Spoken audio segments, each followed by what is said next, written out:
ഇന്ത്യയിൽ ചന്ദനം ഉൽപ്പാദിപ്പിക്കുക എന്ന ഒരു ആശയവുമായി മുന്നോട്ട് വന്നിരിക്കുകയാണ് ജസ്പേറ്റ് റിയൽ എസ്റ്റേറ്റ് പ്രൈവറ്റ് ലിമിറ്റഡ്. ഓസ്ട്രേലിയയിൽ നിന്ന് വരുന്ന ചന്ദനമാണ് ഇന്ത്യയിൽ ഉപയോഗിച്ചുകൊണ്ടിരിക്കുന്നത്. ഇന്ത്യയിൽ ചന്ദനം കൃഷി ചെയ്യുമ്പോൾ എന്തെല്ലാം ആണ് നമ്മൾ ചെയ്യേണ്ടത്?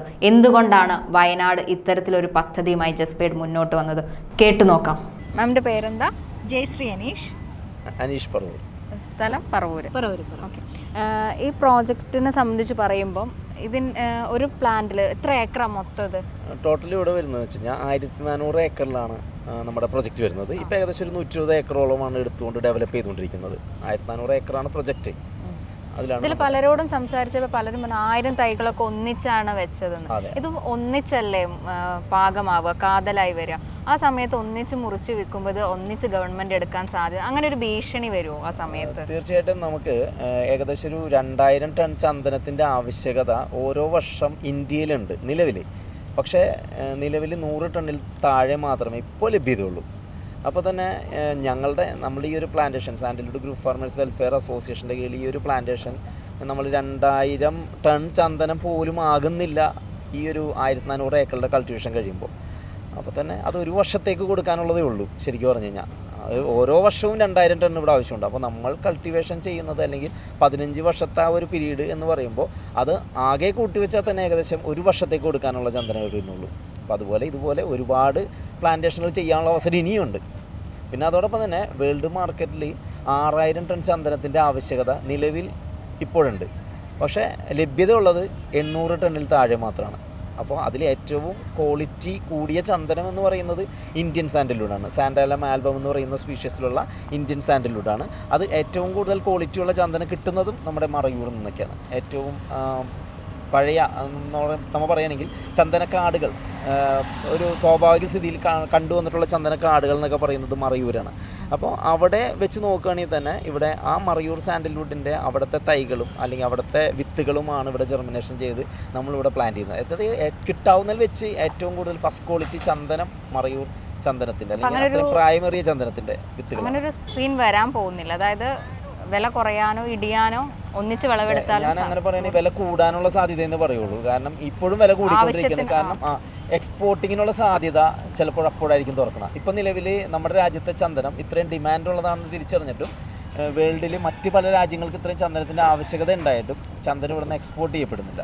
കാരണം ഇവിടെ 2000 ടൺ ആവശ്യമുണ്ട് ഇപ്പോൾ. പക്ഷേ 100 ടണ്ണിൽ താഴെ മാത്രമേ ലഭ്യതയുള്ളൂ. അങ്ങനെ ഇരിക്കുമ്പോൾ ഗവൺമെൻറ് നിലവിൽ എക്സ്പോർട്ടിങ്ങിന് അനുവദിക്കുന്നില്ല. അതുകൊണ്ട് എക്സ്പോർട്ടിങ് ബാനാണ്. പക്ഷേ 2000 ടണ്ണിന് മേലേക്ക് ഒരു വർഷത്തിലായി കഴിഞ്ഞ് കഴിഞ്ഞാൽ തീർച്ചയായിട്ടും ഗവൺമെൻറ് എക്സ്പോർട്ട് ചെയ്യും, അത് ഓപ്പൺ ചെയ്യും. എത്ര വർഷം കൊണ്ടായിരിക്കും അങ്ങനെ ഒരു ഇതിലേക്ക് എത്തുക?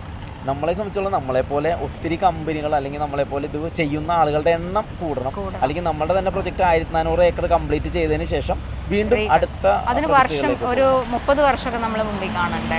തീർച്ചയായിട്ടും വേണ്ടി വരും. കാരണം ഇതൊരു 15 വർഷത്തെ ഒരു പ്രൊജക്റ്റായിട്ട് നമുക്ക് കാണാൻ പറ്റില്ല. ഇതൊരു 30-40 വർഷം ചെയ്യാനായിട്ട് തീർച്ചയായിട്ടും എക്സ്പോർട്ടിങ്ങിലേക്ക് നമുക്ക് പറ്റുള്ളൂ. തീർച്ചയായിട്ടും പറ്റുള്ളൂ. ഇത്രയും ചന്ദനം നമ്മളിപ്പോൾ 1000 തൈകൾ നട്ട ചന്ദനം ഒരുമിച്ചെടുത്ത് അത് ഗവൺമെൻറ്റിനെ ഏൽപ്പിച്ച ഗവൺമെൻറ് ഇത് എന്തെല്ലാം പ്രോസസ്സിന് വേണ്ടിയിട്ടായിരിക്കും ഉപയോഗിക്കുക? അത് കൂടുതലായിട്ട് മറയൂർ സാൻഡൽവുഡ് ഡിപ്പോയിൽ അവിടെ നിന്നിട്ട് ലേലത്തിൽ പോവുകയാണ് ചെയ്യുക. ഇപ്പോൾ നമുക്കറിയാം മൈസൂർ സാൻഡിൽ സോപ്പ് ഉണ്ടാക്കുന്ന ആ ഒരു Karnataka soap and detergent company, അവർക്ക് തന്നെ ഇവിടെ ആവശ്യത്തിനുള്ള ചന്ദനം നിലവിൽ കിട്ടുന്നില്ല.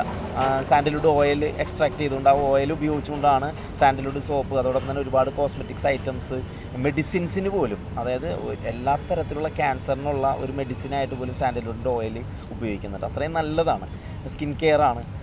അതോടൊപ്പം തന്നെ വിദേശ രാജ്യങ്ങളിലും ഇത് വെച്ചുകൊണ്ട് ഒരുപാട് പ്രൊഡക്റ്റുകൾ ഉൽപ്പാദിപ്പിക്കുന്നുണ്ട്.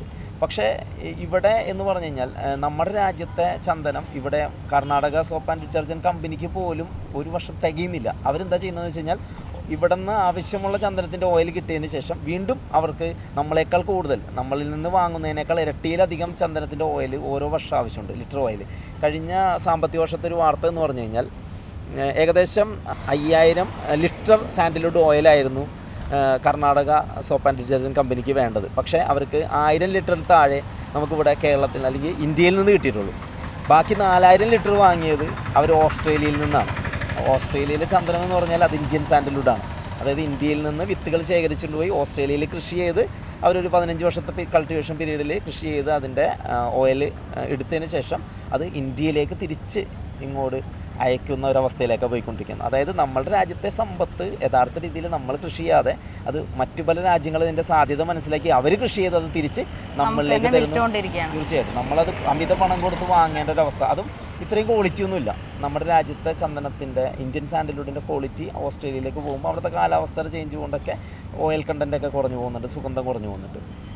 അതിൽ കാലാവസ്ഥയുടെ കാര്യം പറഞ്ഞു. അപ്പോൾ വയനാട് എന്തുകൊണ്ടായിരിക്കും തിരഞ്ഞെടുത്തിട്ടുണ്ടാവുക കമ്മിൻ? അത് വേറൊന്നും കൊണ്ടല്ല, ഈ ചന്ദനത്തിൻ്റെ ഒരു പ്രത്യേകതയുണ്ട്. നമുക്ക് കേരളത്തിലെ ഏത് ജില്ലയിലും ചന്ദനം നടാം, കുഴപ്പമൊന്നുമില്ല. പക്ഷേ അതിൻ്റെ വളർച്ച നമുക്ക് മെയിനായിട്ട് വേണ്ടത് അതിൻ്റെ കാതലിനാണ് ഏറ്റവും കൂടുതൽ റേറ്റ് വരുന്നത്. അപ്പോൾ ഈ കാതൽ ഫോം ചെയ്യണം എന്നുണ്ടെങ്കിൽ ഉപ്പുകാറ്റടിക്കാൻ പാടില്ല. അതുപോലെ തന്നെ നമ്മളുടെ ഈ കാലാവസ്ഥയ്ക്ക് ഏകദേശം ആ രീതിയിൽ, അപ്പോൾ അതിനെല്ലാം ആപ്റ്റായിട്ടുള്ളൊരു സ്ഥലം എന്ന് പറയുന്നത് വയനാടാണ്. അത് മാത്രമല്ല സമുദ്രനിരപ്പിൽ നിന്ന് 700 മീറ്റർ ഉയരത്തിൽ ആയിരിക്കണം ഈ സാൻഡൽവുഡ് ഉണ്ടെന്നുണ്ടെങ്കിൽ, അതായത് നടുകയാണെന്നുണ്ടെങ്കിൽ ഈ കൾട്ടിവേഷൻ ടൈം നമ്മൾ ഈ പറയുന്ന സ്വാഭാവികമായിട്ട് നമ്മൾ ഇത് ജൈവ കൃഷി രീതിയിൽ വളർത്തുന്നുണ്ട്. അത് സാങ്കേതിക വിദ്യ ഉപയോഗിച്ചുകൊണ്ട് തന്നെയാണ് ചെയ്യുന്നത്. പക്ഷേ അതിന് കറക്റ്റ് റിസൾട്ട് നമുക്ക് കിട്ടണം എന്നുണ്ടെങ്കിൽ കാതിൽ ഫോം ചെയ്യണം. അപ്പോൾ 700 മീറ്ററിന് ഉയരത്തിൽ നട്ടാൽ മാത്രമേ നമ്മൾ ഉദ്ദേശിക്കുന്ന ആ റിസൾട്ട് ആ 15 വർഷം കൊണ്ട് നമുക്ക് നേടാൻ സാധിക്കുകയുള്ളൂ. അതിന് ഏറ്റവും ആപ്റ്റായിട്ടുള്ള സ്ഥലം വയനാട് തന്നെയാണ്.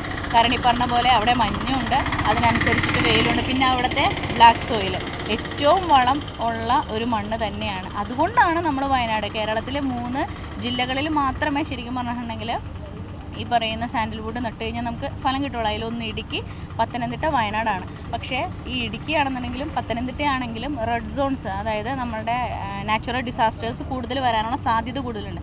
പക്ഷെ നമ്മുടെ വയനാട് ആ ചൂരൽമല അടങ്ങുന്ന അങ്ങനെ ആ ചുരഭാഗങ്ങളിൽ മാത്രമേ, 4 ചുരങ്ങളുടെ ഭാഗങ്ങളിൽ മാത്രമേ ആ ഒരു റെഡ് സോൺ ഉള്ളൂ. ബാക്കിയെല്ലാം ഗ്രീൻ സോൺ ആണ്. അപ്പോൾ അതുകൊണ്ട് തന്നെയാണ് നമ്മൾ വയനാട് തിരഞ്ഞെടുത്തത്. തീർച്ചയായിട്ടും. Thanks for watching.